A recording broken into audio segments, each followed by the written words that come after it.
Hello, hello. Welcome to the Pear Blossom Press YouTube channel. My name is Lynn, or LV Handcrafted, and I have a really fun holiday card, and I've crafted with this set before, and I have made a light up card with this set before, but my card today is going to be a little bit different to your normal light up card. So I'm starting with the large die of the month from, this is actually quite old release. It's from October 2021. It's still one of my favorites because it's got this really lovely ornate fireplace, and what's really cool is there's even more decorative detail that you can add to this fireplace. There's, a little garland, there's stockings, there's lots of things that you can add, even decorative elements to the fireplace.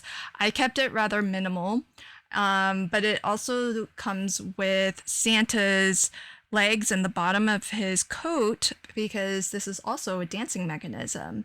So my card today is going to be a light up card, and it's going to be a dancing card.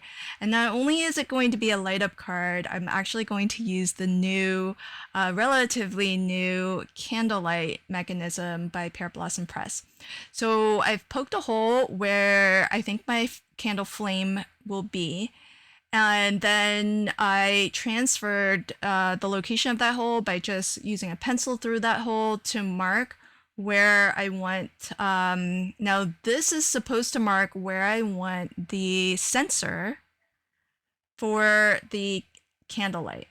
So the candlelight, the way it works is that just below the LED light, there's actually, you can actually see there's like a little black dot, and it can sense when there's air flowing through it, and that's what turns the light off. That's actually the only thing that will turn the light off. So you can push the button. You don't have to hold it down to keep it on. So you can see here, I'm not holding anything, and I'm just testing that the hole I've punched through my panel is in the right place.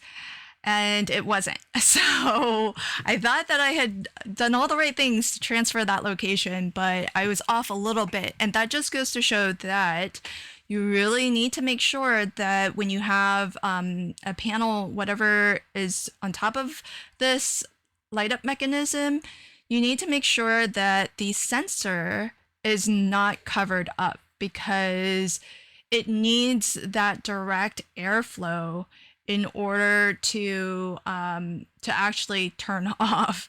And so all I did was I actually punched a rather large hole. It's about, I think I used my big bite, and I punched a 1/8 inch hole, which is pretty big, bigger than what it needs to be. But what I'm gonna strive to do is line this panel up until I can see the sensor fully through that hole that I punched. And once that's in the right place, then I'm gonna just continue to take little slices off of my panel until the panel looks like it's centered on all four sides on my card base. And so once I have that set, then most of my card in terms of the light up mechanism is pretty much done. And that's the thing that I love about the Pear Blossom Press lights. It's really easy to install. You just need to basically glue the mechanism down. This is definitely one of the easier ones because everything's all in one piece. And you just pop your battery in, you glue down the whole unit, and then you're good to go. So I've got the world's best foam tape surrounding all of that, and then I'll just put this panel. The nice thing about the world's best foam tape is that it does give you about half an hour, 30 minutes or so of wiggle room time where it's still repositionable and you can still lift it up if you need to, as you can see I'm doing here. But then once you've given a nice firm burnish and you've allowed it enough time to completely have that adhesive cure, then it's a nice permanent bond. So now everything is glued down and I can start to decorate my card. I'm gonna start by really making sure I know where my fire is going. So these bits of flame are also from the same die set. I cut them out of vellum and then I colored it with my alcohol markers so it looks nice and bright and yet it'll still have that light shining through because it's not super opaque. And so one of the flames is actually really perfect. It kind of curves a little bit, and so it really hugs the hole that I punched for the sensor. And it does make it seem to, because you still can't block the sensor, but I want to keep it sort of nestled right in there close to the flames so that when you try to blow out these flames, you're hopefully going to hit that sensor. And I just think this is a lot of fun. There's a very different way to use the candlelight mechanism. Of course, I think the perfect use for it is as a candle on, say, a birthday cake or a cupcake or something like that, because I think it's going to be a very natural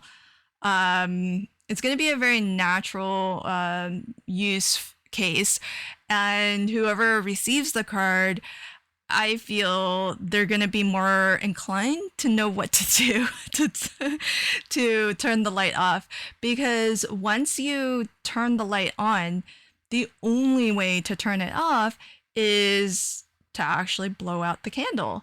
And so I think it's going to be a lot of fun to kind of see people try to figure out how do you turn the flame or turn the light off. And I think that's part of the fun of cards like these. I think if you're making this for a younger kid, then it might be a little bit harder for them to figure out. So it might be better for, say, an adult who's gonna maybe try some different things and take a couple of leaps of imagination to figure it out. So I have installed the dancing mechanism, and if you've never made a dancing mechanism before, it's super easy. There's a hole that was punched through the top of the legs, and you just put a foam dot through that hole, and you let the legs hang on that hole. So it's kind of like one of those doorknob signs that you might see some advertising at your front door, or that you might hang outside your hotel door if you don't want to be disturbed, something like that. And that way the legs will swing back and forth. And I put a little bit of foam behind the legs, but I didn't glue that foam down. The foam is just there to be a spacer so that the legs will sit a little bit forward, and that way they can swing across the front of the flames. The flames, I am going to try to glue them a little bit closer down to the card base. And the way that I'm gluing them is I'm actually using a little bit of 3D glue gel, but I'm using the glue gel less for dimension as I would normally, but more because I'm gluing all of this onto a 3D embossed panel. And the 3D embossing it just creates a lot of depth. And the gel is going to be good because it can kind of get squished down and go wherever it needs to go in order to adhere these bits of flame to the card base, because I'm only putting glue just at the bottoms. That way you don't see any color differences at the tops of the flames, because the bottom of the flame is going to get covered a little bit, or in some cases, and mostly all of this glue will get covered by the lugs that will go in front of them.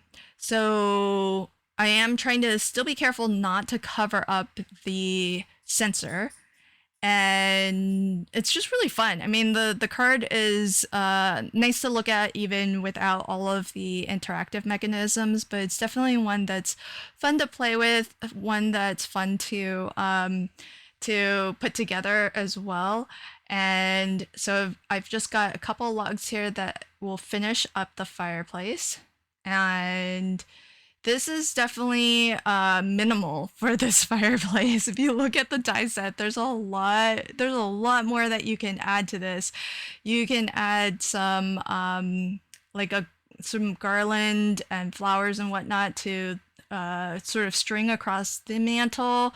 You can add some candles, you can add some stockings. There's so much detail, and I'm going to keep it relatively simple because I want it to be more about the interactive mechanism. But I did hand make this sign, which I think is going to be kind of cute. So I just wrote out push and save Santa. So it's going to be interesting to just give this to somebody who doesn't know at all what to expect and see them try to figure out what they're supposed to do to save Santa. Because I think once they push and it turns on the light, they're gonna figure out, oh, okay, I need to save him from the fire in the fireplace. But then how do I do that? And there's nothing to pull Santa out, so you can't pull him out. So it'll be interesting to see who can figure out that you're supposed to try to blow out the fire. Which normally in real life I don't think you would ever try to do, but I think it's a lot of fun and super cute. So I just framed this up as if it was like a family portrait almost, like a painting that goes above your fireplace. And I want to put a little bit of a like a little gem as the nail that's actually hanging this bit up. It's so cute. I just tickled myself thinking about giving this card to somebody. It's definitely the kind of card that I want to give to somebody in person and then watch them figure it out. So here it is, close up look, and you can see the you can definitely see the sensor right there in the flame, and the legs do swing back and forth. It takes a little bit of effort to get them to kind of swing on their own, but they will go. And when you push the button, the fireplace lights up, and then you just blow, and they go out. So fun. I love this mechanism. Amanda is brilliant. I would not have ever believed that this would be possible, but how amazing are these new Candlelight mechanisms? So fun. I'll leave links to everything that's still available because I don't think that die set is available anymore. But do check it out, and I hope you'll craft with these new lights. They're pretty amazing. Thanks so much, and until next time, happy crafting and have a fabulous day. Bye.